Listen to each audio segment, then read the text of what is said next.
আসসালামু আলাইকুম, আমি মোহাম্মদ জুনায়েদ। সবাইকে ক্রিয়েটিভ লার্নিং স্কুলের পক্ষ থেকে শুভেচ্ছা। আজকে হচ্ছে আমরা যে জিনিসটা নিয়ে আলোচনা করব, গত লাস্ট লেকচারে আমরা তরঙ্গ নিয়ে আলোচনা করেছি। আজকে হচ্ছে আমরা শব্দ নিয়ে আলোচনা করব। প্রথমেই শব্দ কি? শব্দ বা সাউন্ড। শব্দ হচ্ছে এক প্রকার শক্তি। শব্দ হচ্ছে এক ধরনের তরঙ্গ। আমরা আমাদের অধ্যায়ে কি জানি? তরঙ্গ এবং শব্দ। তাহলে তরঙ্গের সাথে শব্দের যে একটা রিলেশন বা যে একটা কন্ডাক্ট, এই জিনিসটা নিয়ে আলোচনা করব। শব্দ হচ্ছে এক প্রকার তরঙ্গ। শব্দ হচ্ছে কি ধরনের তরঙ্গ? আমরা তরঙ্গ পড়েছিলাম কয় ধরনের? দুই ধরনের। একটা হচ্ছে অনুদৈর্ঘ্য তরঙ্গ, অনুপ্রস্থ তরঙ্গ। শব্দ হচ্ছে এক ধরনের অনুদৈর্ঘ্য তরঙ্গ। অনুদৈর্ঘ্য তরঙ্গ। শব্দ কেন অনুদৈর্ঘ্য তরঙ্গ? এটা লাস্ট ক্লাসে আলোচনা করেছিলাম, আবার একবার বলি। শব্দের সংকুচন, প্রসারণ এবং তরঙ্গের বেগের দিক একই দিকে। শব্দের সংকুচন, প্রসারণ এবং তরঙ্গের বেগের দিক একই দিকে। বুঝলে, একটা স্প্রিং আলোচনা করি। স্প্রিং এর সংকুচন, প্রসারণ সবকিছু এবং বেগটা একদিকে হবে।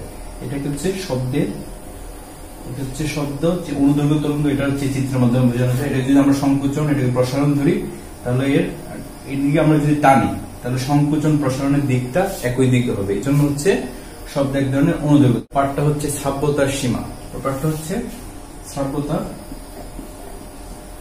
সীমা।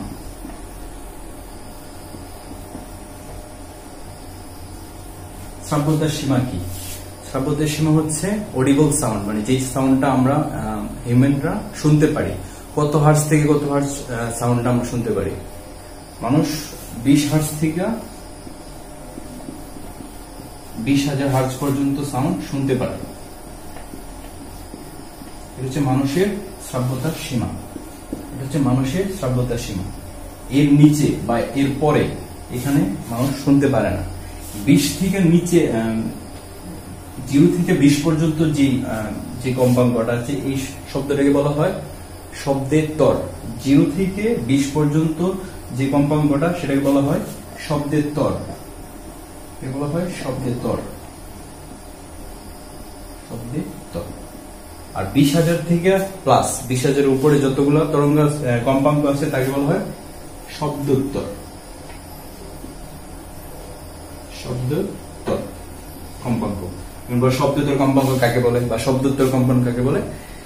20 থেকে নিচে যেসব কম্পাঙ্কের শব্দ আছে তাদেরকে বলা হয় শব্দের তর।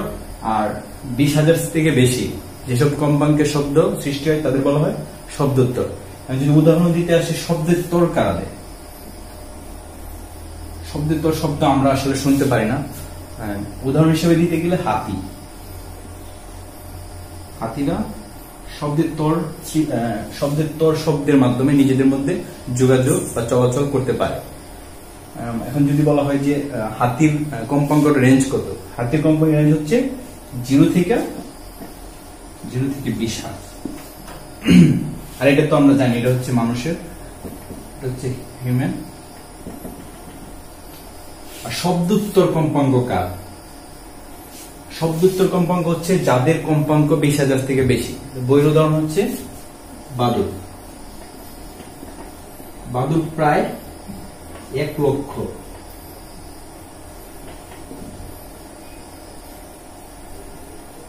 1 লক্ষ হার্জ কম্পাঙ্কের শব্দ শুনতে পারে। এখানে একটা ইন্টারেস্টিং টপিকস আছে, সেটা হচ্ছে বাদুড় কিভাবে চলে। চলাচলটা নিয়ে পড়তে গেলে আগে আমাদের প্রতিধ্বনিটা জানতে হবে। প্রতিধ্বনি কাকে বলে? প্রতিধ্বনির আগে হচ্ছে মানুষের শব্দানুভূতির স্থায়িত্বকাল। শব্দানুভূতির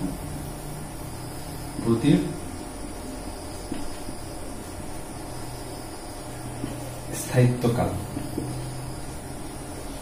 শব্দানুভূতির স্থায়িত্বকাল হচ্ছে আমাদের মস্তিষ্ক কোন রেঞ্জের শব্দটা শুনতে পারে বা মস্তিষ্ক সেটা বুঝতে পারে।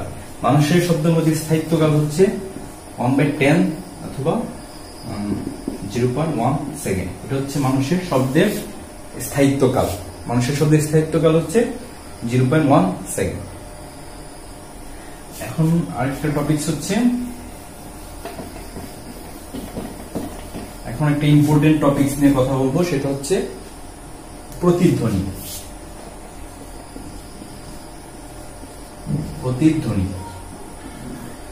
প্রতিধ্বনিটা হচ্ছে এই অধ্যায়ে সবচেয়ে ইম্পর্টেন্ট জায়গা হচ্ছে প্রতিধ্বনি, কারণ প্রতি বছর প্রতিধ্বনি থেকে কোয়েশ্চেন থাকবে, এবারও থাকবে, ভবিষ্যতেও থাকবে। প্রতিধ্বনিটা কি? প্রতিধ্বনি কথার মধ্যে বোঝা যাচ্ছে যে প্রতিধ্বনি একটা শব্দের পুনরাবৃত্তি। সংজ্ঞাটা যদি বলতে হয় তাহলে হচ্ছে মূল শব্দ থেকে আলাদা হয়ে মূল শব্দের প্রতিধ্বনি, মূল শব্দের পুনরাবৃত্তি। মূল শব্দ থেকে আলাদা হয়ে মূল শব্দ থেকে আলাদা হয়ে মূল শব্দের যে প্রতিধ্বনি, মূল শব্দের পুনরাবৃত্তি।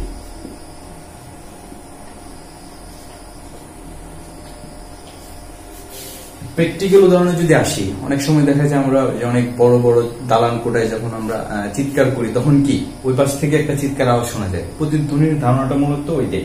অনেক সময় বড় পাহাড়ের নিচে গেলে আমরা যদি চিৎকার করি, এটা তোমরা করতে পারো, তাহলে দেখা যাবে কি দ্বিতীয়বার শব্দটা শোনা যাচ্ছে। এটাই হচ্ছে প্রতিধ্বনি। এখন প্রতিধ্বনি কেন, কিভাবে করা যায় বা কতটুকু দূরত্ব লাগে প্রতিধ্বনি শুনতে, আমরা এখন কেন আমরা প্রতিধ্বনি শুনতেছি না, এটা নিয়ে এখন আলোচনা করব। সেটা হচ্ছে কখন প্রতিধ্বনি শুনবো, কখন প্রতিধ্বনি শুনবো না।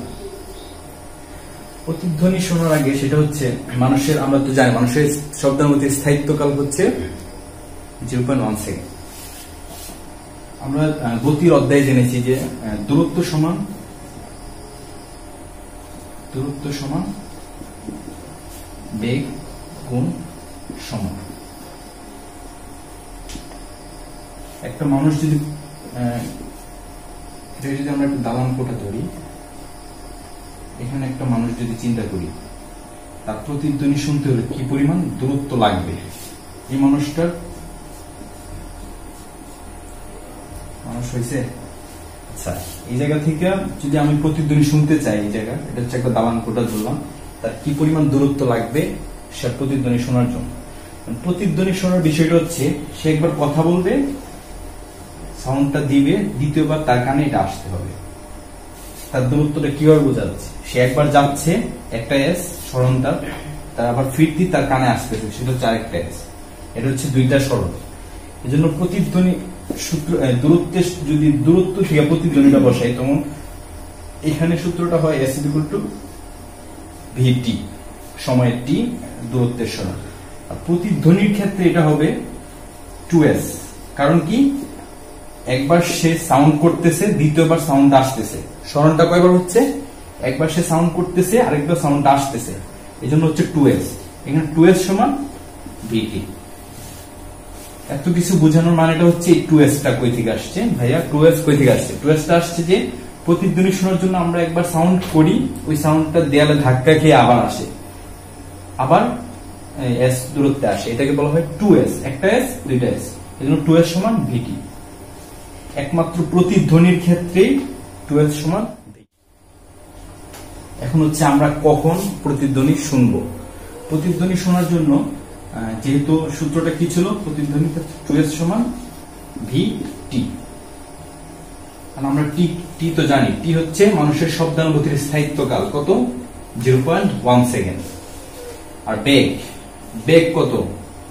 বেগ হচ্ছে আমরা কি জেনেছিলাম প্রথম দিকে তরঙ্গের, 0 ডিগ্রি সেলসিয়াসে শব্দের বেগ হচ্ছে 332 ms/1, 332 ms/1। এটা আমরা জানি 0 ডিগ্রি সেলসিয়াসে শব্দের বেগ। তারপর হচ্ছে এখন আমরা এসটা বের করব। এই ক্ষেত্রে এটা হচ্ছে 0 ডিগ্রি সেলসিয়াসের জন্য। যদি আমরা চিন্তা করি তাহলে 0.1 গুণ 332 সমান 33.2। এখন যদি আমরা s ইকুয়াল টু করি, এটা 2s সমান হচ্ছে, এটা হচ্ছে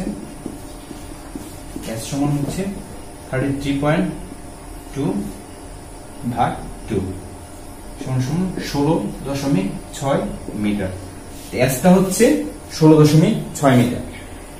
এখানে বিষয়টা হচ্ছে, আমি আবার প্রতিধ্বনি শোনার যে চিত্রটা সেটা আঁকতেছি।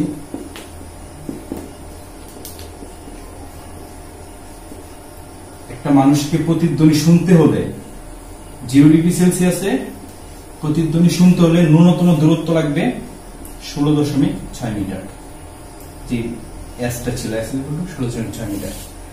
0 ডিগ্রি সেলসিয়াসে, আমি আবার বলতেছি যে 0 ডিগ্রি সেলসিয়াসে একটা মানুষের ন্যূনতম দূরত্ব প্রতিধ্বনি শুনতে হলে, এই জায়গা থেকে প্রতিধ্বনি শুনতে হলে তার ন্যূনতম দূরত্ব লাগবে 16.6 মিটার 0 ডিগ্রি সেলসিয়াসের জন্য শুধু।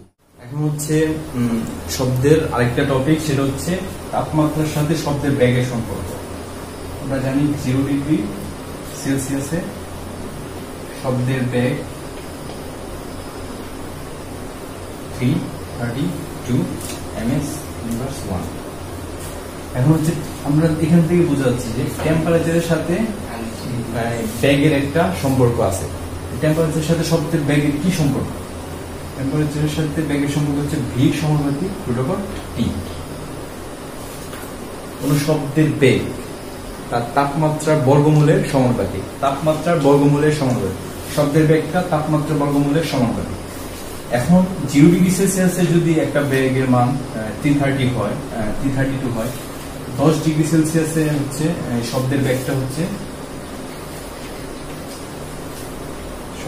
হচ্ছে 338 ms ইনভার্স 1। কিভাবে ভাই 10 ডিগ্রি সেলসিয়াসের জন্য এত কিভাবে বাড়ছে? 10 ডিগ্রির জন্য বের না করে আমরা 1 ডিগ্রি সেলসিয়াসের জন্য শব্দের তাপমাত্রা, শব্দের বেগ কি পরিমাণ চেঞ্জ হয় সেটা আমরা এখন দেখব। সেটা হচ্ছে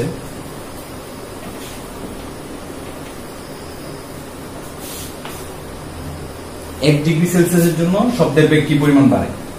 যদি আমরা সূত্র করি, এটাকে সূত্র করি, তাহলে প্রথমে আসবে v1 বাই v2 সমান সমান t1 বাই t2 v1 কি? v1 হচ্ছে এই যে 0 ডিগ্রি সেলসিয়াস, এটা হচ্ছে স্বতঃসিদ্ধভাবে মনে রাখবা, এই 0 ডিগ্রি সেলসিয়াসের শব্দের বেগ সবসময় 332। v1 টা ধরলাম আমরা 332। আর t1 টেম্পারেচার 1 হচ্ছে 0 ডিগ্রি সেলসিয়াস। তো গণিতে যখন ম্যাথ করবা ফিজিক্সে, সবসময় টেম্পারেচার কে সবসময় কেলভিন স্কেলে নেবা। তাপমাত্রার 3টা একক আছে, কি কি? সেটা হচ্ছে সেলসিয়াস, কেলভিন এবং ফারেনহাইট। অঙ্কের ক্ষেত্রে সবসময় কেলভিনে নিয়ে নেবে। কেলভিন কি? কেলভিন সমান হচ্ছে 273 যোগ সেলসিয়াস 0 ডিগ্রি সমান 273 কেলভিন। এখন আমাদের জানার বিষয় হচ্ছে যে 1 ডিগ্রি সেলসিয়াসের জন্য কি পরিমাণ বেগ বাড়ে। 1 ডিগ্রি আমরা টেম্পারেচার জানি 1 ডিগ্রি, T2 টা ধরলাম 1 ডিগ্রি। 1 ডিগ্রি সেলসিয়াস মানে হচ্ছে 274 কেলভিন। এখন আমরা হচ্ছে V2 টা বার করব। V2 টা ওয়াট, V2 টা কত? 1 ডিগ্রি সেলসিয়াসের জন্য শব্দের বেগ কত? আমরা 0 ডিগ্রি সেলসিয়াসের জন্য শব্দের বেগ জানি 332। এখন 1 ডিগ্রি সেলসিয়াসের জন্য শব্দের বেগ কত? এখানে আমরা ম্যাথ বসাই। V1 এর মান, V1 সমান √, হচ্ছে V2, T1 এর মান হচ্ছে 273 আর হচ্ছে 274। এখন হচ্ছে বা V1 সমান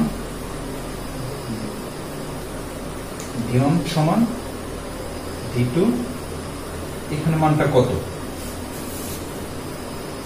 তোমরা ক্যালকুলেটর দিয়ে করবা। 273 ভাগ 274 √, করলে কত হয়? √, করলে মানটা হয় হচ্ছে 0.998। আমি ক্যালকুলেটর করেছি। এটা হচ্ছে √, 273 বাই 274 এর মানটা হচ্ছে এটা। এখন আমরা V2 যদি করি, যে V2 সমান কত? V2 সমান হচ্ছে V1 ভাগ 0.998। V1 সমান হচ্ছে কত? V1 এর মান কত ছিল? 332 ভাগ 0.998। V2 এর এই মানটার মান হচ্ছে, V2 সমান হচ্ছে 332.6 ms ইনভার্স 1। এটা আমি ক্যালকুলেটরে আগে করছি, তাই তোমরা ক্যালকুলেটর করবে, এই মানটা পাবো। 1 ডিগ্রি সেলসিয়াসের জন্য শব্দের বেগ হচ্ছে 332.6। আমরা 0 ডিগ্রির জন্য ছিল কত? 332। আমরা 1 ডিগ্রির জন্য কত পাইছি?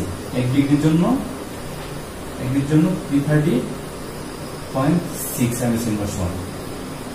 0 ডিগ্রিতে যদি 332.6, 1 ডিগ্রির জন্য যদি 332 হয়, 0 ডিগ্রির জন্য যদি 332 হয়, 1 ডিগ্রির জন্য 332.6। সুতরাং কত বাড়লো কত বাড়ছে হচ্ছে 332.6 মাইনাস 332। 1 ডিগ্রির জন্য যা বাড়ছে 0.6। 0.6টা কি? প্রতি 1 ডিগ্রি টেম্পারেচারের জন্য শব্দের বেগ বাড়বে 0.6। এভাবে তুমি এখন বিভিন্ন ধরনের সূত্র মিলাই দিতে পারবা। 1 ডিগ্রির জন্য যদি 0.6 হবে, আমরা একটা সূত্রে আনি। সূত্রটা হচ্ছে v থিটা সমান 332 প্লাস থিটা ইনটু 3.6। এটা হচ্ছে সূত্র।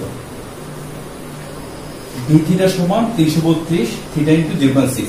এখন এখানে তুমি যত ধরনের টেম্পারেচার আছে, 10 ডিগ্রির জন্য কত, 20 ডিগ্রির জন্য কত, 30 ডিগ্রির জন্য কত, সব এই সূত্রের মাধ্যমে তুমি করতে পারবে। এত কাজ করার কারণ একটাই যে 0.6টা মূলত কই থেকে আসছে, যে প্রতি 1 ডিগ্রির জন্য কিভাবে 0.6 বাড়ে, সেটা হচ্ছে এই ম্যাথটা এখান থেকে। এটা আসলে ম্যাথে আসবে না, এটা অনেক বই নাই। সত্যি প্রতিবেদনটা হচ্ছে এটা 0.6, 1 ডিগ্রির জন্য 0.6 ms ইনভার্স 1 বেগ বৃদ্ধি পায়। এভাবে তুমি 10 ডিগ্রির জন্য বের করতে পারো। যদি বলি 10 ডিগ্রি, v10 সমান 332 প্লাস থিটা হচ্ছে 10 ইনটু 0.6, 338 ms ইনভার্স 1। এভাবে তুমি 20 ডিগ্রির জন্য, 30 ডিগ্রির জন্য বের করতে পারবে। এটা হচ্ছে টেম্পারেচারের সাথে শব্দের বেগের সম্পর্ক।